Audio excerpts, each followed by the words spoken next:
தேவனுக்கே மகிமை உண்டாவதாக. ஒரு நிமிட தியானம். எல்லைகளை ஆசீர்வதிக்கும் கர்த்தர். கர்த்தர் உங்கள் எல்லைகளை விஸ்தாரமாக்குவார். யாத்ராகமம் 34:24. எல்லைகளை விரிவுபடுத்துவார், எல்லைகளை சொந்தமாக்குவார். சங்கீதம் 2:8.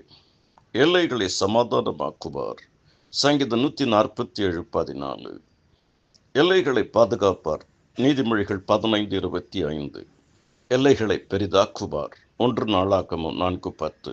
யாபேஸ் இஸ்ரவேலின் தேவனை நோக்கி, தேவரீர் என்னை ஆசீர்வதித்து என் எல்லையை பெரிதாக்கி உமது கரம் என்னோடு இருந்து தீங்கனை துக்கப்படுத்தாதபடி அதற்கென விலக்கி காத்தருளும் என்று வேண்டிக் கொண்டான். அவன் வேண்டிக் கொண்டதை தேவன் அவனுக்கு அருளினார்.